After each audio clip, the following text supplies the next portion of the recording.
Hey everyone, it's Val and Lisa, and we are here today to talk about everything you need to make the Meet Me in the Garden quilt along.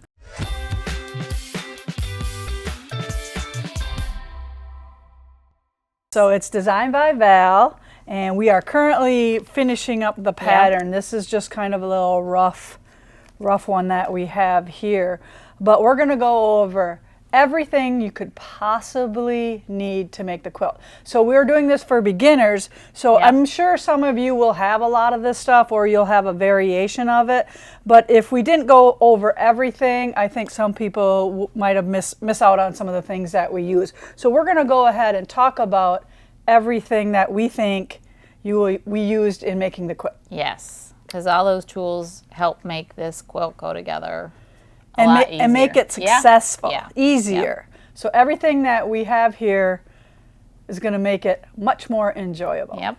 All right, where do you want to start? Well, the first thing we need is our fabric. So again, on the website, this is under the stitch along. Yes, Meet Me in the Garden. Meet Me in the Garden. Quilt along. Is it quilt along or stitch along? I'm not sure. Quilt along, stitch along. Okay.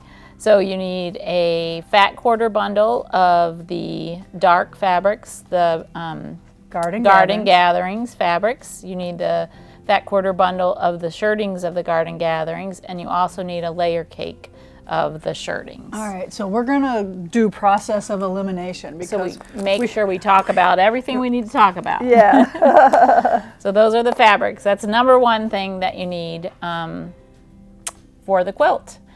We do recommend that you starch your fabric. So lots of starch. I think I went through, for every 2.5 yards I went through a can. Okay. And remember to watch Lisa's video on starching if you have not starched your fabric before, because you'll be quite amazed at how much starch you actually really use. Yeah, you really want it wet. You don't want just a mist. That's not going to do you justice when working through the machine. You do want them wet. You do want to hang them, to dry. Let them dry. And then once they are dry, then you iron them and get them ready for cutting. So that's the process, actually. Yep. Okay, and Kaylee will link a starching video in the description under this video as well. Okay. Okay. The second thing you're going to need is your pattern, and you're going to be able to purchase this from Primitive Gatherings. And some of your local quilt shops may be carrying it as well. Okay, so it's the Meet Me in the Garden Medallion quilt stitch along.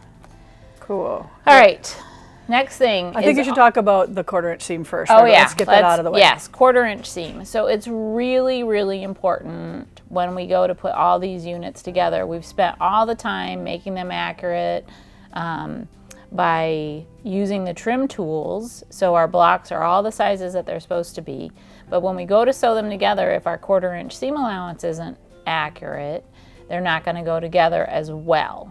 So you need to practice that. I'm sure there's videos out there on how to find your perfect 1/4 inch seam allowance, but one of the easiest ways is to take 1.5 inch strips of fabric, sew 3 of them together, and that middle strip needs to measure 1 inch. So you have to take into consideration like thread that you're using, right? So that's why we like the Aurifil thread, because it's a 50 weight thread. It doesn't take up a lot of space in the seams. Yeah, it's still quite fine. Yeah. Yep. So thread can make a difference. How you're pressing makes a difference. So you need to figure that seam allowance out on your machine, okay? Because it might be different how Lisa sews compared to how I sew. You just need to be able to yield a 1/4 inch seam allowance. So watch a video, sew those strips together. And I think it's important, like Val doesn't press a lot of seams open. You don't need to when you're doing the blocks. But I think it's important to press these seams to get open when the blocks go together. It reduces bulk a lot. Yeah, so that, again, that's your perfect seam allowance there too. That all helps you make sure these points are nice. Yeah, so 1/4 inch seam is really important. I know a lot of people will sew that seam and then they'll take a ruler and measure the 1/4 inch. That measures a 1/4, but it doesn't mean it yields it. So you have to figure out what it is after you've pressed and that sewn it. That's why you do the 3 strips. Right. So the middle one is the one you're concerned about. The middle one is the most important. That should measure 1 inch. I do want to bring up though that there's compensating strips in this Yes. quilt. Our borders, our compensating borders. Yeah. So if you're, I mean, nobody's perfect, right? So you're going to measure. Don't be afraid to measure your rows, and then when you put on your side borders or these compensating borders in there, you will cut them to that size, right? And when we have our assembly video, we're going to go into detail kind of how to figure out that math if it's not perfect, which way you need to adjust. You need to make your how to compensate. How to compensate. That's the art of being a good quilter, is knowing how to compensate. So that's what we should have, a compensate, and then a description of Yep. how New quilters make perfect blocks. Yes, that's perfect. I want the first one. Yeah, right. So again, we will go through that on assembly, but by the time you're done sewing all these blocks, you should be any quilt that you're making, especially for beginners though. If this is like a newer, bigger quilt for you to make, by the time you're done making this quilt, you will know where your 1/4 inch Right, is. and whether it's a good 1/4 inch foot, that's perfect. Whether it's tape on your bed of your machine, whether it's, don't try to just rely on the little mark on your your sewing machine. If you're going to do that and not have a 1/4 inch foot, I want you to put layers of tape as a little bumper to sew against, because that, I think, even though it's kind of prehistoric, it still makes you accurate. And the other thing, I mean, I think Lisa and I probably have all found this out from teaching, that even though a machine is sold with a 1/4 inch foot, it's not always an accurate 1/4 inch. sometimes they're too big. It's a little, some are scant, some are big. So that's a really important step in this when it comes to assembly, is making sure you have that accurate 1/4 inch seam. All right. Okay. So let's talk about thread then. Thread. So these are the 3 colors that we pulled out. 2370. Sometimes in my class, we call it baby poop brown, because that's the color of it. So 2370 is an Aurifil. This is a good thread. You want to use, I don't know if I want to say the darkest, lightest thread or the lightest, darkest thread. You want to use, because when you're sewing the darks together, you want a dark thread. You don't want a light thread showing in this seam here. That to me, okay, that's my biggest pet peeve, is to see little pokes of white thread in your dark fabrics. And if our tension's perfect, if all that, you usually don't see that, but there's a rogue block or two, sometimes you're going to see that. So the 3 numbers, 2370, 2900, and 2325. So if you have any of these, that's perfect, or if you need to buy them, we gave you 3 choices. Either we'll have them on our website here, or visit your local quilt shop and see if you can get them there. We are all about our local quilt shops. Yep. I mean, you work at the Christmas Goose in Vegas. I teach at the Christmas Goose. Right. Yep, I'm there a couple nights a week. Hey, if you can get it there first, by all means, go there and support them and keep them in business. If you can't, then go online and find it from your favorite quilt shop online. Guess what that is? All right, so thread, that's important. That's also an important part of that 1/4 inch seam allowance. Yes, really, it is. It is. All right, I would go that one next. Rotary cutter. You're gonna want, we cut, when we demoed on the video, we were using the 60 millimeter, and it's great because you can cut through more thicknesses and be more accurate, okay? But if you have a 45 millimeter blade and that's what you use and what you're comfortable with, just make sure it has a nice new blade in it, because you're gonna be cutting a lot And those of fabric. endurance blades, I really love the endurance blades. I haven't tried those yet. I do. I have to try them. I only use them now. Okay. I do believe they last longer. Okay. I was a little skeptical at first. said- I'm thinking a blade is a blade, right? Yeah, except if you run over a pin, endurance Yeah, or well, not, that's your own it's fault. a real problem. Yeah.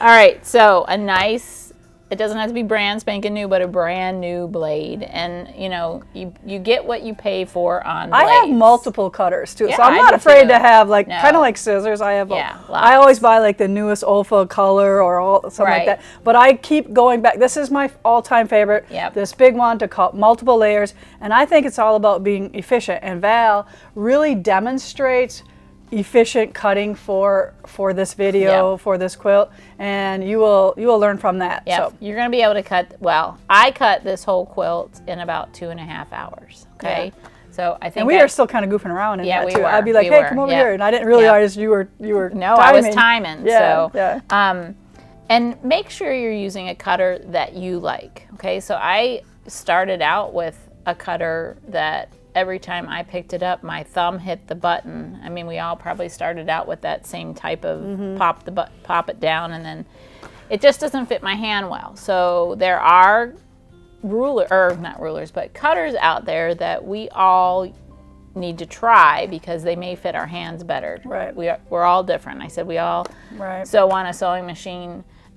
We all almost always drive cars. We don't sew on the same sewing machines, and we don't drive the same cars, and we don't have to use the same rotary There's something cutter. out there for everyone. You There just is. need to find it. Find the one that works for you, and don't be afraid to try one. And hey, Right. if it doesn't work, donate it somewhere. Right, Yep. exactly. Or give it to a new quilter. Maybe they like it. Yep.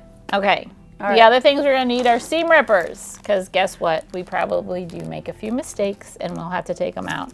So there's a couple good ones. Lisa has these really pretty ones on the site. Yeah. Yep. My brother-in-law Doug makes them out of They're old beautiful, silverware. out of old silverware. So it's a great, nice.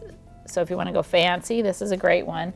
What I like about this one is it has the little eraser. So when you get those thread whiskers, you can just kind of rub those out. That's a good word for it. Yeah, thread whiskers. And then, but this is my all-time favorite. Yeah, the clover. I like the way it fits in my hand. I have them in drawers in my living room. You can never have too many seam rippers. There's probably a dozen of them in my house. In places that we shouldn't have seam rippers, there's seam rippers. That you forgot you put it there. Yes, yeah. So seam rippers, those are going to be good. Good pair of scissors. Because there is trimming that you don't have to sometimes. If you want to use a hand scissors between blocks, like when you're sitting at the couch and just cutting in between or whatever. Yep. You know what I forgot? We wanted to talk about that little block with the little cutter on. That's so cute. You I'll have go those, find one. Yeah. So it's just got a little cutter. So it's great when you're doing assembly cutting. You can use scissors, but the nice thing about that, it has a little blade, and you just pop that. Oh, look, Kaylee found this Kaylee's one. got one. And we have them like made out of old-fashioned blocks here, so. Yeah, and there's lots of different styles of these, yeah. but they really do make you more efficient when you are chain piecing. Because you're doing you just several units at a time. Cut, and it's done. So that's a really good little time saver and a good pair of scissors. You'll need these especially when we do the cat's cradle block, because you need to snip into a seam allowance. Yeah. So you need something with a nice sharp tip at the end. Right. Okay. So these are a Primitive Gatherer. Yeah, those are my brand. Yeah, and they're super sharp. And they have, like, our logo is right there, so you know that they're Primitive Gatherings. And this is a nice, beautiful, kind of, even though it's metal, it's kind of lightweight compared to, like, some of the Ginger brands or something like that. Well, and I like that you can feel it in your hand. Yeah. It's not just like... Yeah, and I kind of hold it like this. I don't put them inside my knuckles down there. I kind of hold them with my fingertips when I'm cutting. So probably like a hairdresser. Yeah. Yeah. All right. This is something I don't use a lot of. I'm not a big pinner. There are occasions, and I did show you, we'll show you on one of the videos where I do use pins. But if you like to stabilize your pieces while you're sewing, these are some great pins, the magic pins. I think these are your favorite, the small ones, I like right? the short ones. Short ones. But I do have a lot of the long ones. And the long ones. So they're both fine pins. They're not going to distort your fabric. They're sharp. Yeah, so look for the extra fine, or that's what you really want for your pins, because it takes up space when you're sewing, and the finer the pin, the nicer it is. And if you do hit one, you're less likely to wreck your machine. And there is a skill at pinning. You have to know, like, if the way you like to pin, if you pin incorrectly, it can distort your seams a little bit, so you need to kind of develop your And you're going to use these mostly when you're pinning on your border, your rounds. I always want to say borders, but rounds. Yeah, the rounds around the So center. you'll use maybe not a lot in the block assembly, but definitely when you're sewing the blocks together and adding them. That is the one time I always use pins, is when I put my And these are super nice for putting them in and taking them out. They have like a little gripper on there. It's not just a ball at the end. Right, it's like it's like a little handle with ridges in it. So they're really nice easy, because now that my hands are starting to hurt. I mean, I was fortunate to make it this far without it, but just that motion of pulling that out, it's much easier with this handle that I find. So these are the magic pins. Those are my favorite right now. So. All right, so from pins to pens, P-E-N. So my favorite marking pen is an 01, an 03, or an 05 size of a micron, and I like it in the sepia brown color. The reason is because it is permanent. It does not come out. So I also like to mark with friction because I like that I can get a different color, because sometimes we want to be able to see that line a little bit better. The problem is that in some of these components, you have to mark 2 lines, and if you iron after sewing on the first line, your second line disappears. Okay? So these disappear with heat. Yeah, they disappear with heat. But they do come back with if you put it in the freezer, it'll come back. I was going to say, if it comes back with cold, it's not going to be cold enough in Vegas. I would have to put my quilt in the deep freeze. You'd have to put it in the freezer. I remember one time I needed something to come back, and I put it in the freezer, and then I looked forever for my block, and I couldn't find it. It's in the freezer. It was in the freezer. All right, so I do like the friction, and I do like them in different colors. One thing I want to point out is I like a single O, 01, 03, 05. Those are all small enough to mark our lines with. I told Lisa the other night, we don't want to be secret agents or British agents. We don't want to 00 anything. Like a 005 is great when you're drawing lines for embroidery, but we're doing a lot of repetitive straight line marking, and you'll really ruin the tip of that fine little tip, the 00. So leave the 00s for embroidery or something else, not for marking your backs of your blocks. All right, so the other thing that's really important are our cutting tools. So I'm a Creative Grids girl. I love Creative Grids. Those are the trim tools that we're going to be using for this whole video.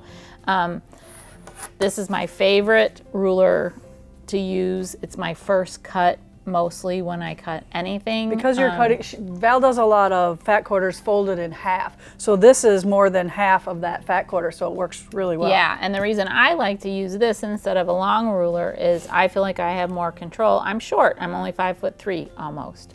Almost. So on a good day. On a good day. It depends on the shoes. So if I don't have to reach far from my body, I really like to use this. I also like that the lines are nice and skinny, and I do use the lines on my ruler versus lines on my mat to do any of my cutting. You should never be using the lines on your mat, only for like a rough guesstimate or a rough measure. Yeah, just a rough. Never measure or cut. Not fine. Yeah. Well, and I think most of us know if you've repetitive cut over a line on your your mat, eventually it starts to split and widen, and then you're not accurate anymore. All the mats in the quilt shop have a groove at the 18 inches. Yes, because they've been cutting on that same spot.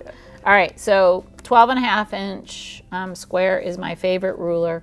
If you have something comparable to this or whatever it is that you like to cut up your fat quarters with, that's what I'm going to recommend that you use. But if you don't have and you're purchasing a new ruler, this would be my #1 go-to ruler to get. Yeah, like if you have a different brand, 12.5, that's fine. It'll work. It will. But if you need to buy a new one, we're going to give you suggestions on to buy these with the new grip, the no slip grip. Yep, no slip. Patent.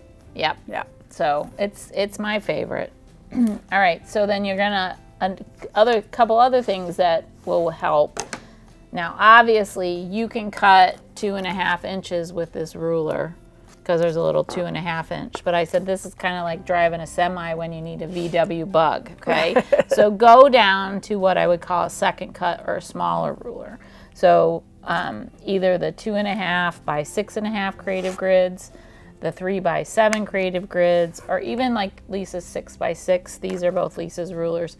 These would all work well as secondary trim tools that we would use, especially on our strippy stars. These would be my 2 favorites to use. Yeah. So if you've visited a quilt shop and they have these cute little signature souvenir rulers. Yep. This is perfect for trimming our strippy stars. If not, this is the 3 by 7, so it's just a little bit bigger, and it works great for trimming those as well. Okay, and then if you like a square ruler, not a rectangle, just get a little smaller size. All right, here's the one of the turning mats. Yeah, so this is a type of rotating mat. Okay, I think in our videos we were using a square one. On this one is nice, you just put it on top of your surface, and it'll be great when it's time to square up some of our blocks. Okay, so especially our log cabin block, our square and a square block. You can put that down, place your ruler on top and cut, and then you just rotate the mat instead of rotating the fabric. So, and we'll link both of them. Yeah. The square one that we use, and this one is kind of cool because it has like you places get for your finger. Yeah. It's like a dial. Yeah. Yep. So this is a nice, you know, and these are all good things if you have birthdays, anniversaries. Yeah, put them on your list. Yeah. Your people are looking for things to buy you. They have no idea. They think you have everything. Yep. Right? So these are nice things that you can just, hey, you know, Mother's Day's coming or any of that kind of stuff. You can always ask for some of these things, and it's okay. You can ask for your presents. Yes. They like it. Yep. They know that. They don't have to think. Yeah, getting something that you like is nice. Yeah. All right. So do we have to talk about the just set talk of the real rulers? quick about the set of the rulers. So I think you guys are going to have them as a set and also individual, because some of you may already own some of these rulers. Again, we're going to be giving you some other projects to make with these rulers. As a quilt instructor, I don't like to suggest a ruler that I'm only going to teach one time. I like to suggest something that can be used multiple times down the road. Right, and these are all fun blocks to make. Like I sat there with you during all these videos, and these blocks were very enjoyable. So you might want to make a whole quilt of square on squares or log cabins or the cat's cradles. You might want to just have fun, and because they come out perfect. And most of them, at least 3 of the ones on our table, have various sizes. They're even like mini Lisa Bongean sizes. Right. You know, you got flying geese that finish 1/2 by I can't wait 1 to get inch. this one, because this is always a unit that scares the crap out of people right here. This one right here. But I really love that it's floating. It's a floating unit. Yep. Right, and then you're never whacking off those points. Yep. So I will use this. Yep, and that's the going strippy forward. stars. So that's the strippy stars. We have strippy stars. Let's hold them up. Yep. Strippy stars. We have the square on square, and this is the 8-inch tool. Okay, so again, we're probably going to have a little pattern for a snail's trail, because you can do snail's trail with this tool too. This is the flying geese, and again, this has 8 Several different sizes. The smallest is 1/2 inch by 1 inch. And I have made those sizes. They're so small. All right, and then they go up to 4 by 8. So lots of different sizes out of one ruler. This is the 6-inch log cabin tool. This is only one size, but again, they can do. But you can make several less different- rows. You can make less rows, which we are going to do for the cornerstones of the flying geese block. Okay, so that one. This is cat's cradle, and the neat thing about this cat's cradle, we do not cut any triangles with this. This is all made with squares and rectangles and a little bit of marking, so it makes us really accurate. Okay, and then last is our strippy stars, which Lisa's excited to try doing a little teeny mini 1-inch finished unit. So it would be a little 3-inch block. That'd be so fun.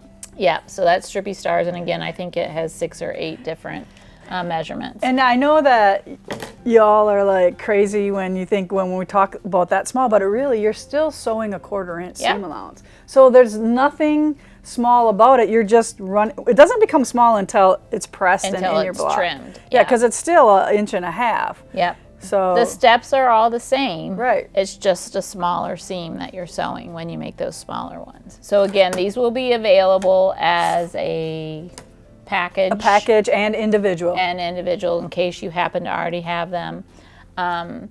Think of it as an investment in your quilting skills, because it is going to make you so much more accurate. Yeah, we use these things every day. Yep. Every day. Yep. Yep. All right. All right. So that's it for. I do want to couple.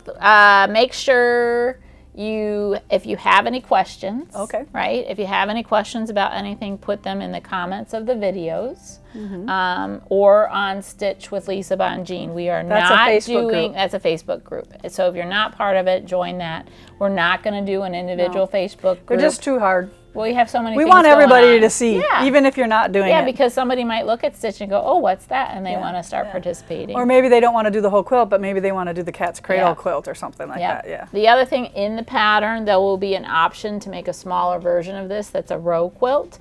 And we will just be listing the amount of blocks that you would need to make the row quilt version in the pattern. So it's less blocks that you need to make, but I'm not giving you cutting diagrams. It's just going to be the amount of blocks. So that just you in would case need. you sign up for this and it overwhelms you, you can have a backup plan of just making a row quilt. Yes, and then last thing I think I need to talk about is we're gonna. My daughter Caitlin, Katie Nolan has done a cross stitch. I don't have, but I bet Kaylee will put a picture of it on for us.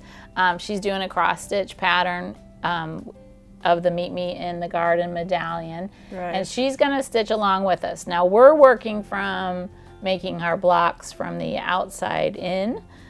Just because there's more on the outside edges until we get to the center. Obviously, when you cross stitch, you work from the inside out, but she'll be doing a round with us every month. And it's a pretty pattern. And it's all the floss is all matched to it's the color very of the quilt. beautiful, and we will have those listed as well for you. We'll probably do a separate video on those things and show. Give her the little picture. Yes. So and she's with Count Your Stitches. And she's done the ones for Hogs for Heroes. Yes. And we have a subscription box, and she's done some in there. Those are all Katie's designs. So you know that they're kind of based on quilts. I love the fact that she bases a lot of her cross-stitch designs on quilts. So.